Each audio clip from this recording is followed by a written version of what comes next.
Don't wait till the battle's over.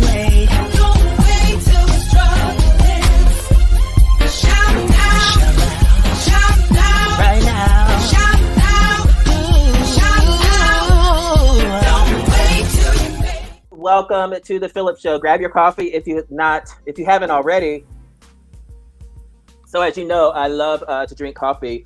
But my friends over at Mazu, they had some new coffee mugs. So my new favorite thing is collecting coffee mugs. So if you don't know about Mazu, check them out. You can find them online at phillipawork.com. Listen, so we're in the new year and we've talked about shifts and what does that mean? A lot of people have resolutions, but what does that mean? One of the things that I'm noticing is that people are really becoming interested in honing in on what am I passionate about? Where am I spending my energy? And what is the difference that my energy is making? Am I on target with what I'm here to do and with what I want to give to the world? And that's the question that, I'm challenging myself to say, like, am I just making money? Am I just doing this? Am I making a difference? Is really what I want to know when I go to sleep at night. And today we are talking to someone who knows this very well, super accomplished,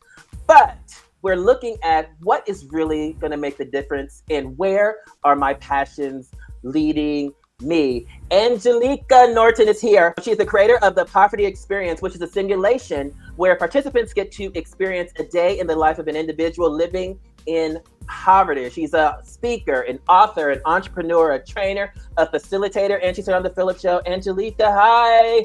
Hello. Happy New Year. Happy New Year. How you doing in this new 2024? This first week, it's been interesting. Pardon my voice. Yeah, it's been interesting. Hit with some type of bug, but I'm alive and I'm ready to slay another year. Listen, slay another year. I love how you were generous with the term interesting. You gave 24 that one. That was Yes. We're being generous in the new year. Very generous.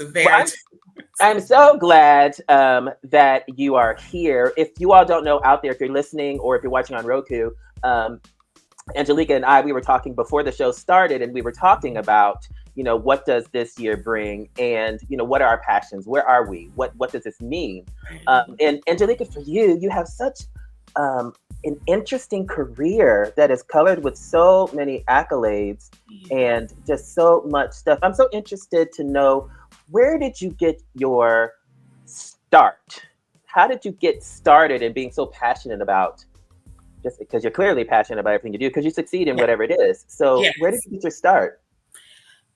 Interestingly enough, I was raised in poverty. So I'm second oldest of 7 children, and I was raised in the housing projects by a single mother. And most people wouldn't say that's where they got their start, but it's exactly where I got my start. I was able to identify what I did not want in my adult life.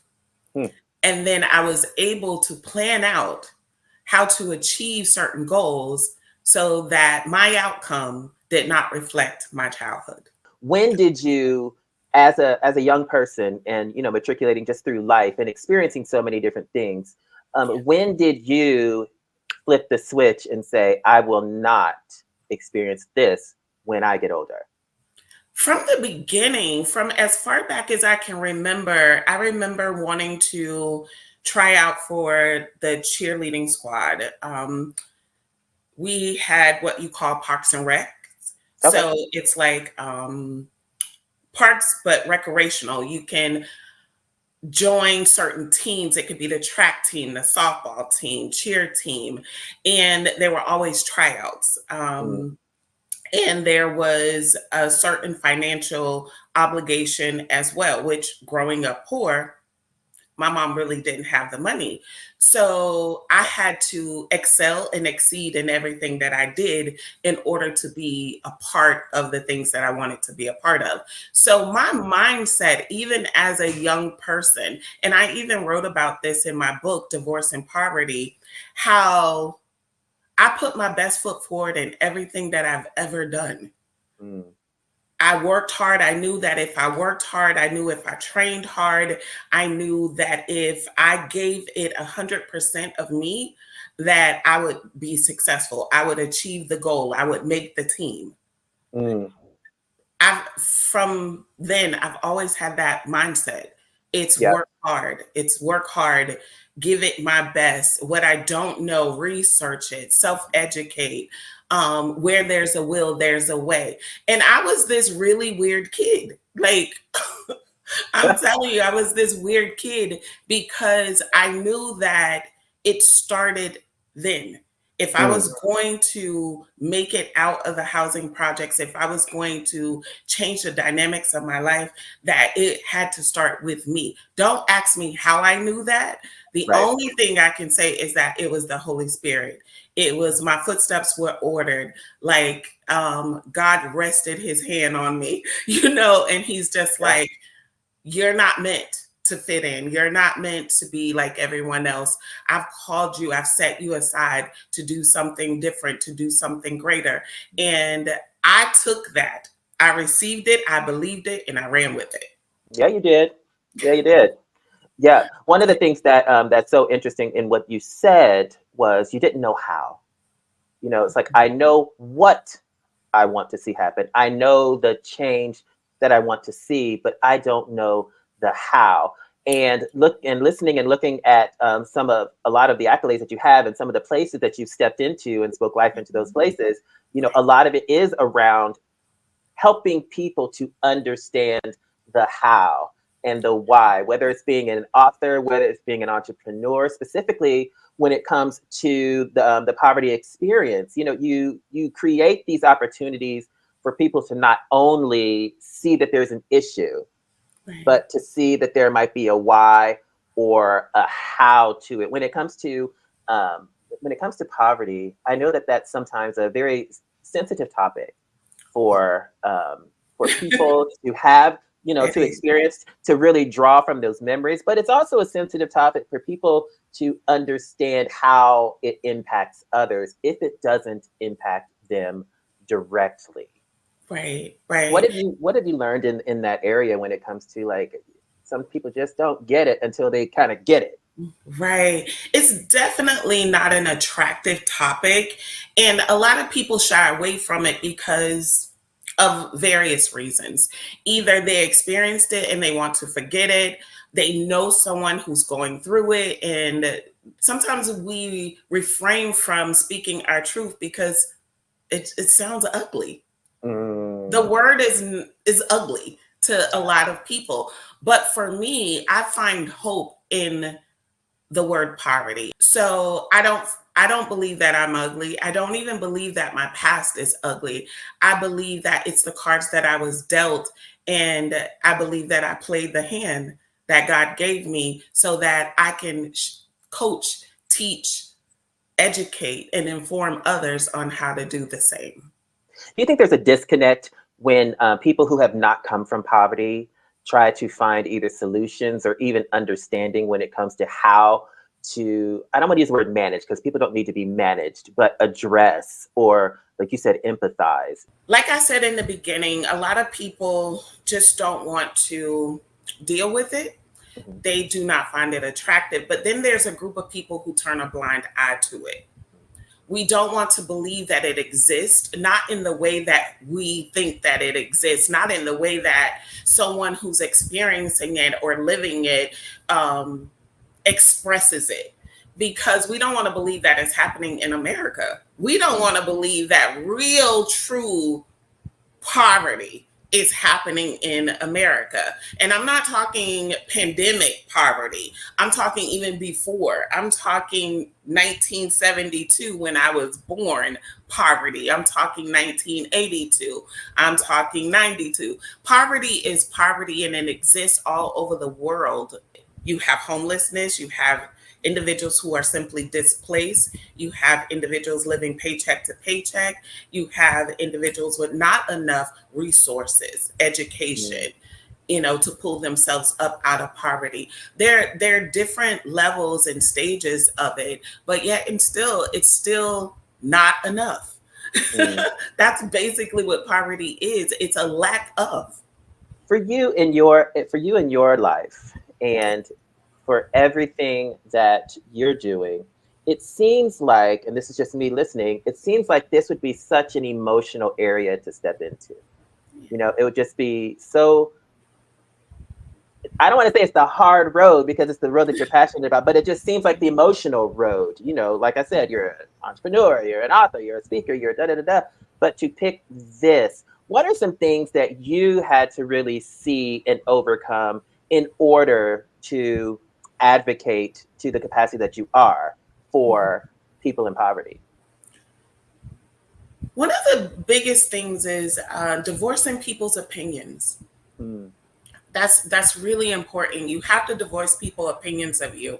I was a high school dropout and teen mom. So by the age of 20, I have these 3 small babies. So people are going to look down on you. People are going to look at you and point fingers, and people are going to speak against you, your future, the future of your children, and you have to cancel those things that are being spoken. So divorcing people opinions, canceling the things that people have to say about you and the things that people project about you, perceive about you. You have to start with canceling that. You have to start with canceling that. One of the individuals who should have been closest to me told me that I would just be a baby maker. And those were the exact words, you know, you're going to be a baby maker. And imagine if I had allowed that. Imagine if I did not know to cancel words in spoken statements that did not add value to me. If I didn't know how to do that, if I didn't know how to take my spiritual sword and say, the devil is a liar, you know, you know, imagine where I would be. So a lot of people don't have the foundation, and they don't have the place to start to be confident to have a spiritual sword. Has faith always been a big part of your life? now the one thing my mom did do, she raised us in church. This goes all the way back to slavery. Like, the only thing they really, really had was their faith in God, you know. And they say that there are 3 things that you need in order to escape poverty. They say education, relationships, and some type of spiritual connection or beliefs, because you need that certain something to hold on to believe in. For me, it's my Lord and Savior. So I was raised in church, and we were the kids who went to church, rain, snow. It did not matter. If that bus pulled up to that house, we had to you going to church. Right. But you know, as much as I hated it as a child, when I became an adult, I realized that his hand was on my life. I realized that was the best thing my mom could have ever done for me, because life got hard. High school dropout, teen mom of 3 kids, it gets hard. So in that place, I had someone to pray to. I had someone to talk to. In those dark nights when I just felt like I could not go on, it was like, hey, if you're real, if you're listening to me, I need guidance. I need help. I need assistance. I need a word. You know, like, I need you to show yourself strong in my life, or I'm not going to make it. And I remember this download coming over me. And he started to tell me the plans and the purpose he had for my life. And I'm looking at it like, me? How you gonna do that with me? You know, I dropped out of school. I have 3 babies. I'm this, I'm that. And then I'm telling you, it was as he was behind the scenes and he started to orchestrate it as soon as I gave him my yes. It was just like you're going back to school. So someone came to me with a program, and it's just like an online school, online high school had started to become like this trend. And she said, "Hey, Angie, I have these scholarships, and it's for you to go back to school." Like literally, I'm getting a call. So I'm just like, okay. And it's an online program, so you can still raise your kids and you can go back to school. So boom, I'm doing that. And then fast forward, my first business, my second business, and then my mentor started talking to me about higher education. Like, Phillip, I'm telling you, it happened like this. So, and I'm just like, okay. And he was like, EER College, it's in St. Pete, Florida, and they have this program for experienced learners. And Angie, your career in as an entrepreneur, you fit the criteria. You should go and talk to somebody. So I literally picked up the phone, and God said, hang the phone up. You need to go in. So I go into the school. I set an appointment to go in and talk to an advisor. Mind you, this is a 4-year university. I never took ACT. I never took SAT. So I walk in, and I sit down and I talk to her about poverty, because at this point I'm training, I'm facilitating, and then I'm a contract trainer with one of the largest nonprofits, the Juvenile Welfare Board. And one of the school's board members was a board member of both JWB and the college. So it was just like, okay, so that was a resume, plug that I didn't even... God set it up that way, like, hey, you need a reference, go check the reference. She sits on both boards of the school and the organization. So she was, she definitely knew who I was. So I walk out. The interview with her was like 2.5 hours. I leave. I have, again, no SAT scores, no ACT scores. I have no college experience, not even at a community college. I leave. The summer passed by. It's only 2 weeks left in the summer remaining. And I get a phone call in August, start of August. And she says, "Hi, Angelica. This is Elena, student advisor." She was just like, "Hey, we had our meeting this year, and she said, we would like to offer you an opportunity to be a student here at EER College." I was like, what? Yeah. And she said, "Don't worry about attending," because told her that I was going to attend HCC, which is Hillsborough Community College in Tampa, Florida. And I told her I was registered, and I was going to, start with the basic math and everything to get myself reacclimated to learning, in a traditional setting. And she said, "Don't worry about that. It's our problem to figure out how to enroll you." She said, "But welcome to EER College. Orientation is in 2 weeks on our main campus in St. Pete." And I was like, what? Right. Like, where they do that at? Right. Listen, let me tell you, when God ordered the footsteps, let me tell you, and when you are obedient, like, God will open doors, you become the exception to the rule. So now I'm walking in the classroom, I'm walking in orientation, and I thought when I arrived, they're going to say, "Oh, we made a mistake. Phillip, listen, no mistakes made." I'm walking in, I go to the registration desk, you have to sign in, my student ID is waiting for me. I'm like, this is real. This is real. So financial aid is done. Everything is done. And when I walk in the door, she greets me. And she told me, she said, "One day you're going to change the world. And I fought for you to be here." Woo. Wow. That's powerful. Wow. A little girl from the housing projects who dropped out of school, became a teen mom, bypassed all of the expectations in the route and the path that you're supposed to take to get to a 4-year university. Yeah. I never even paid for the application.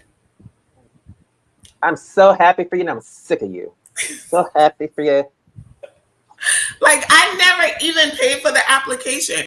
I don't know. I had to share that story for someone who's listening, who may be, 2024 may not feel like it's your year. I'm sorry, Phillip. I just want to say this to somebody, but let me tell you something. Let me tell you something. There's a God that sits high, and he's going to do whatever he needs to do by any means necessary. Whatever is written about your life, he is not going to change that. He is not going to change what is written. He's not going to change what is spoken. And he's going to find a way. It's not up to you to find a way. He's going to find a way to ensure that it all happens. So.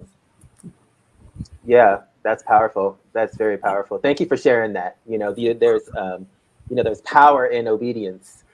So I appreciate you for sharing that. What a tremendous story of just faith. And so now I'm interested to know for your 2024. Yes. We first started talking about how people are shifting going into the new year, sifting and sorting through the can do's versus the should do's versus the passionate versus the now called. What are you putting on your plate for 2024? To be honest, I told God to have his way with my 2024. Have your way with 2024.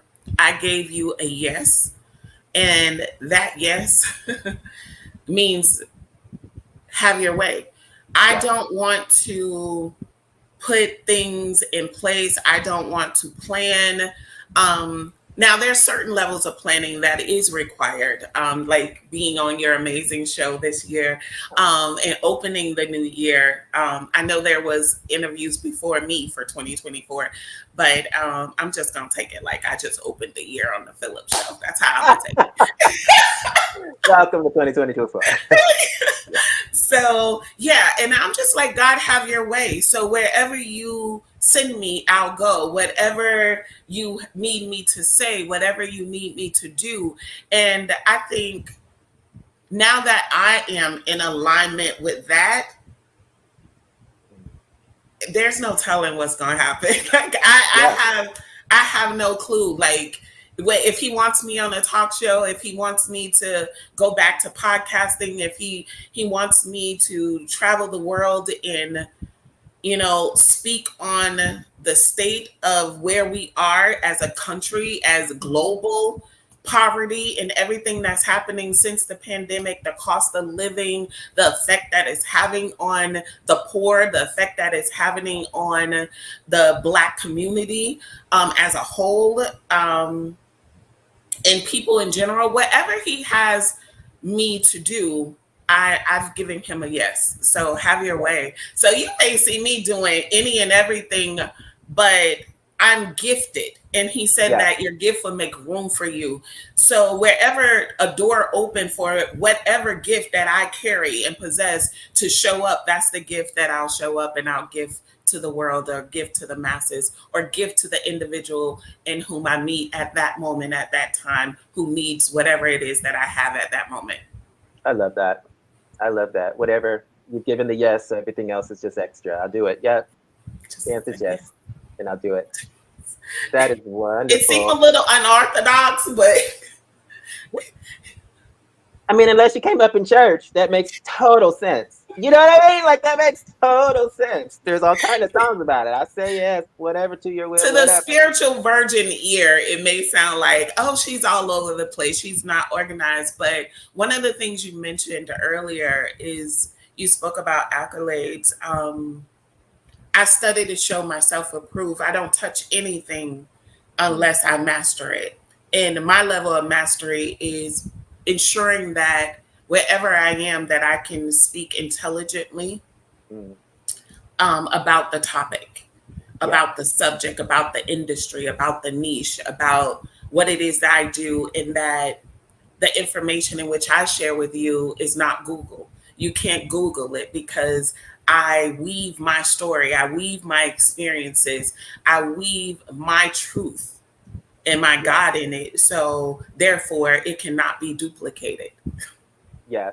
Well, I love that. And, you're an expert on your story, and being an expert on your story is, how is it relevant? What are the components? What's going on around me? And I think that shows in how you show up. That shows in you being able to say yes to speak to that person that you may or may not know because you've invested in being an expert in your story. Right. So I think that's tremendous, and that's a step that I think is a huge takeaway for a lot of people if they're listening or watching. It's like you may not know what to do, you may not know where to go, what the next step is going to be, but be an expert in what you're doing and in who you are, and whatever that is. I love that. That's really great. Whatever that is, be able to identify who you are. When you know who you are, and I knew who I was as a young girl, I'm able to cancel anything that does not come in alignment with what I say about me, what I know about me. So that's the beauty in it. And when you can build a brand on your story, a lot of people know me from my publishing and my ghostwriting. So being a storyteller is so amazing because you are the expert in your story, and we may have similar paths. I'm not the only single mother in the world. I'm not the only teen mom in the world, but my story is mine. You just take ownership of that and run with it. In those days where you start to feel down, where you feel tired, or like, I don't know, people go through imposter syndrome. There's so many things. When you just feel like, what's happening? I don't know what to do. Where and how do you realign yourself? Honestly, Phillip, I feel like that a lot. Okay. Listen, when you are chosen, I'm going to just put it out there. Do it. When you are chosen, there's a lot of responsibility that weighs on your shoulders. When you are chosen, there are a lot of battles and attacks that comes your way to try to prove that God is a liar. And like the story of Job in the Bible, where he's sick and his wife comes and says, curse God and die. Those, you get a lot of attacks like that, where you are faced with so much adversity. You're faced with demonic attacks. There are a lot of hurdles and mountains for you to climb and cross. But so I feel like that a lot, more often than I should.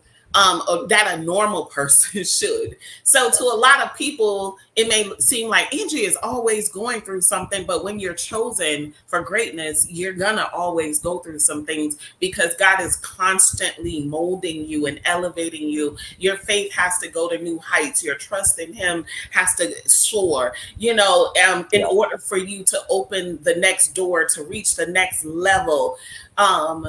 To go higher for your anointing, there's crushing for more oil, for more anointing. So I'm constantly being crushed.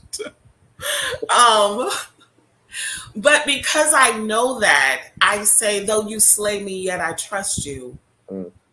Though you slay me, yet I trust you. And that's pretty much how I get through it. I get through it because I know the purpose and the plans that He has for me. I'm able to say, He who started this work in me will finish it and see it through to completion. So it's things like that picks my spirits up. And then sometimes it doesn't. Sometimes all I do is bury my face in a pillow and I cry. It is what it is. Yeah. So how can people reach out to you and find you? Because I know that people are going to be searching, going on totalwork.com, like, where this girl at? So how can people find you and find what's next for you? Okay. So guys, I don't know if I told you guys this, but my LinkedIn and my Facebook was hacked in August. So I now have a new LinkedIn as of October. I think it's maybe a good almost 3 months old, and a new Facebook. So we're talking 30,000 plus people just gone, vanished. God is like, I'm uprooting you and I'm moving you from Florida. You born and raised in Florida. I'm moving you to Houston and you're going to possess the land. And guess what? You're not going to have a social media page. You're not going to have all your following. We're going to do it from scratch. What? Are you insane? What are you talking about? So now I'm here where nobody knows me. I'm in Houston, Texas. Nobody knows me. I have to build a brand. He's telling me to possess the land. So yeah, guys, you can find me on LinkedIn crying. You can find me on Facebook crying. Angelica Norton with tears. Yeah. I love it. But listen, I came here to do what I gave him a yes. So yeah, we're about to blow Houston up. They say that Texas do it big. God sent his big and best to do it. So get ready. Yeah, get ready. One of the things I love it. One of the things I really, really love about what you shared is the drive, the determination, and the vulnerability to say it's not always easy. Because so many times we can see somebody on the mountaintop. It's like, yeah, I see you there, but how did you make it all the way there? What did you do in those moments where you felt like you're going to slide all the way back down? That's that human, that human component. Did you try again? Are you, all of that, where's that grit? So thank you so much for being vulnerable and sharing that, because I think that is where people need to press in the most and hear those stories of people who persevered through something, not just to something. Right. So I appreciate you for saying that. There's truly power and value and vulnerability that people don't even understand. I recently did a video and I posted it on LinkedIn, and I said for 2024, just show up as you. Show up as the I'm sick and tired you. Show up as the enough is enough you. Show up as I don't know what the hell I'm doing you. And there's value in that. Yeah. There's value because you're not the only one. Yeah. And people can relate to realness. They don't want to see perfection all the time. They don't want to just hear the good, because that's not the ingredients of life. Life give you some bitter, some sweet, some sour, like I don't like that. Life is going to, it's going to serve. Life be lifing. I'm telling you, life be lifing. It do be lifing though. It do be lifing. It be lifing. I'm trying to tell you, it be lifing. I'm sitting here and there's so much congestion and my face feel like it's about to blow up. You could see the little sweat pockets, because as you move and you don't feel well, your body is just like, hey, what are you doing? You should be laying down. But I'm here and I'm showing up as her to tell you that, listen, honey, those little videos with the filter, I don't always look and feel like that, honey. You got to show up as you. And when you show up as you, there's value in that. It just means that you showed up, and showing up oftentimes is the hardest part. But once you do it, you feel the freedom, you feel the joy, you feel the happiness that comes along with, I did it. I didn't make an excuse today. I could have canceled. I could have rescheduled, but I showed up. And that makes you feel good. Yeah. It makes you feel good. It does.